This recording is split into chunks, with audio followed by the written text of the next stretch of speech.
That really wasn't a smart idea. Today we're going to be changing out the alternator on this Honda Odyssey. This is actually my own car. I rented out on Turo, and one of the guests reached out and told me the battery light came on and it died while they were driving. Since then, I diagnosed that the alternator was a problem, so that's what we're going to replace today. And I got my safety slides on, so I'm ready to go. First step, we got to disconnect the battery. Then we need to get this engine cover out of the way. Just 2 little clips, turn them counterclockwise, and it comes right off. And we're going to need as much clearance as we can get through this tiny little hole, so I'm going to go ahead and get this off. All right, that came out pretty easy. Just a couple of these push pins and it slid right out. Next, we want to take the belt off. You just need a 14 millimeter, put it right on that tension, and then just push it that way, and it's going to loosen the tension on the belt. Belt is off. I want to get this wiring harness and the connector and power wire all off the alternator. Okay, got all of that disconnected. Now it's time to start unbolting the alternator. Just kind of looking at the new one, it looks like I'm going to have 2 bolts holding this one on. So I'm going to unbolt the top bolt on the alternator, and then I found out someone has definitely replaced this, or at least a bolt before, because it's an Allen key when it should be a 12 or 14 millimeter.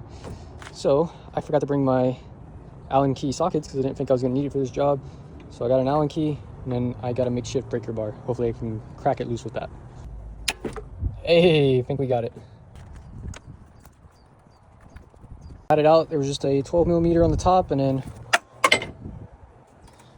I was saying there was a 12 millimeter on the top, and then there was the makeshift Allen bolt that was not supposed to be there on the bottom. Just got that one 14 millimeter bolt left. Well, I went to break that bolt loose and it was hand loose. So whoever installed this alternator last not only used the wrong upper bolt, they forgot to tighten the bottom bolt. So good thing I'm redoing this job. And now this alternator should just kind of wiggle out, and then you gotta hopefully be able to finesse it out without taking anything else off. It's still pretty tight. I can't really get it out. So I'm gonna try to loosen up this radiator and be able to pull this back and create a little bit more space.